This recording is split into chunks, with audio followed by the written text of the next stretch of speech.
Hey guys, it's Miz and it is what it is, and today I wanted to talk about 20 things I've learned in 2020 or 20 things I've learned at 20 because I did turn 21 this year and I was like, this is the perfect video to film.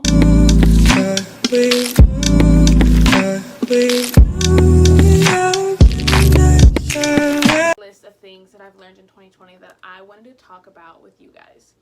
So the first one is it's okay not to be okay.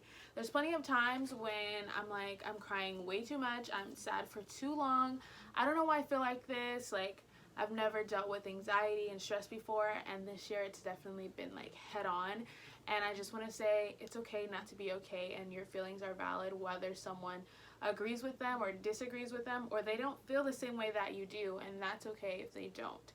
And that was something that I had to learn the hard way. It's like, it's okay that someone doesn't feel the same way that you do. And as long as you feel the emotions and you process them and you face them by yourself, you're stronger than you were before you felt those feelings. Two, I want to say heartbreak is a blessing in disguise. And I know if you're going through a heartbreak or you're going through a breakup, it's like, I don't see the light at the end of the tunnel. I don't know how I'm going to get through this. I've seen a lot of things, learned a lot of things because of the breakup, and I can only say that I'm just like grateful for it because it wouldn't allow me to grow. It wouldn't allow me to really deal with my emotions, figure out what I want to do, be lost, be sad, be emotional. I wouldn't have been able to face those things without the heartbreak because I was comfortable, obviously. I was comfortable in the relationship. I was comfortable and willing to settle for something that I knew didn't serve a purpose in my life anymore, and allowing that to happen, of course it sucked, of course it hurt. That was like 3 years of my life with someone, but I always have to remind myself it would have sucked more if I was still in that relationship knowing that I don't belong here. So I think you can just take that with a grain of salt, that heartbreak is a blessing, and just go through the motions, feel the feelings. And I just honestly, thinking of the day, like, I was so numb. And I honestly was just like, I don't know how I'm going to get through this. This is impossible. How do people do it? I'm not going to be able to do this. Like, I can't. But every day got a little bit better. I was like, so, it was like day 2. And I was like, so am I going to be better already? Blah, blah, blah. But honestly, you just have to go through it. Everyone's healing process is going to be different. It's not going to take you 2 days. It might take you 2 days. It's not going to take you 2 weeks. It's not going to take you 2 months. It's not going to take you 2 years. I don't know.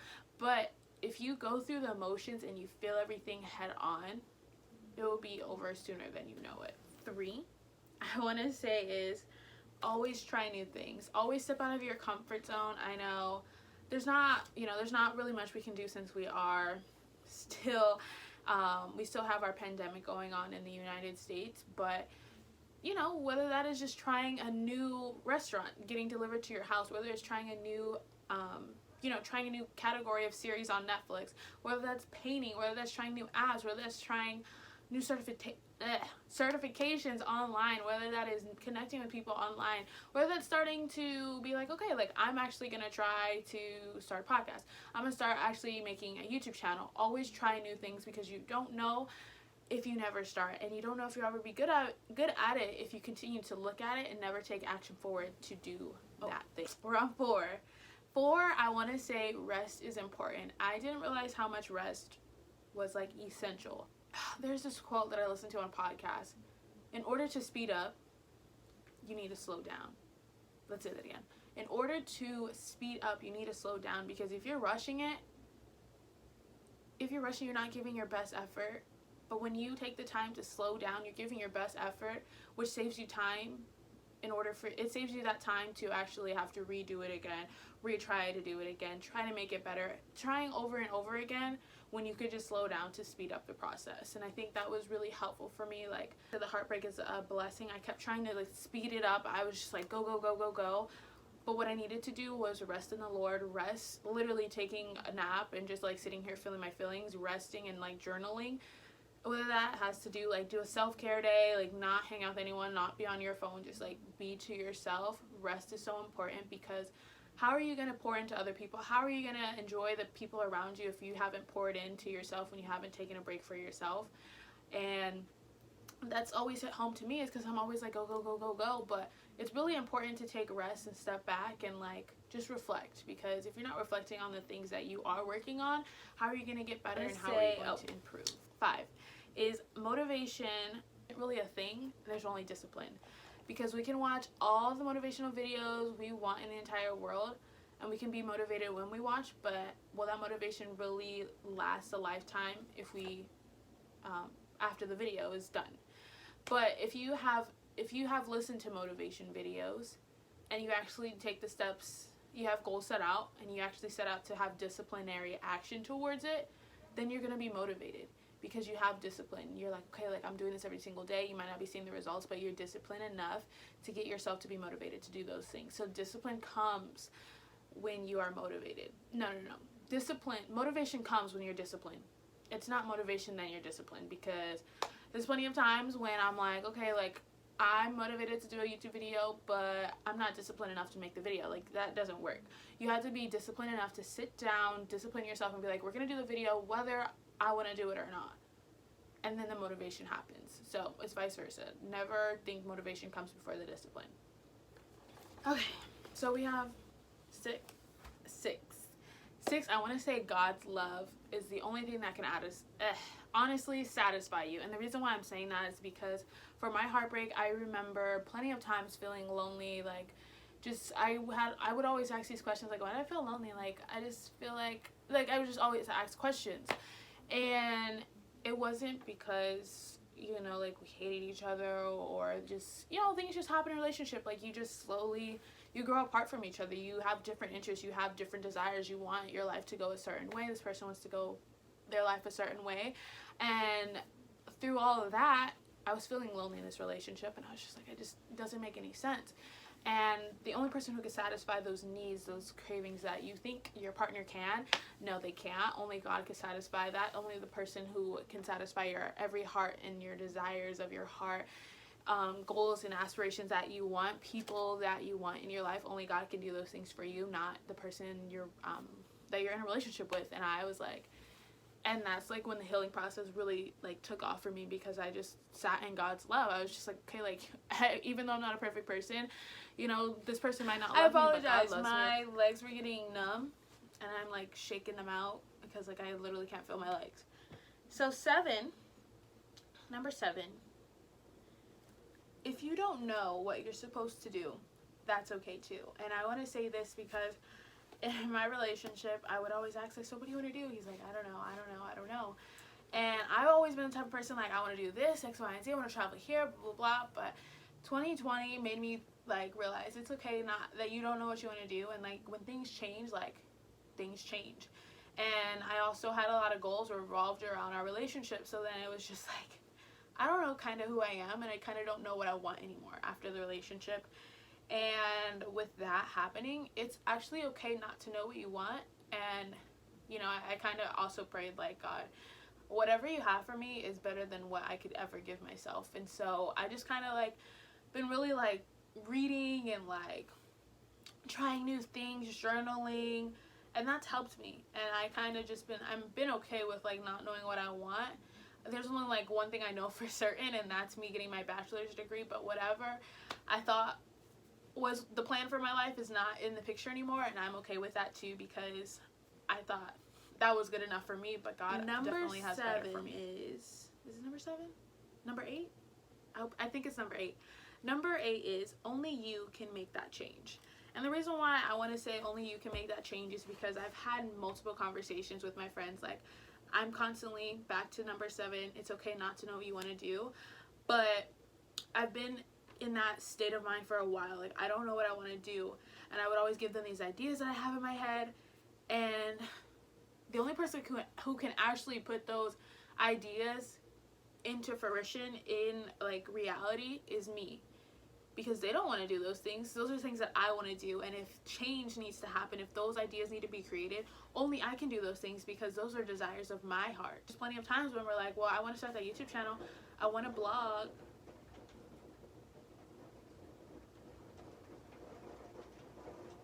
anyways, I want to blog, I want to do these things, I want to create, I want to be successful on TikTok, but your friends didn't say that, you did. So if you want to do those things, you have to be the one to do that.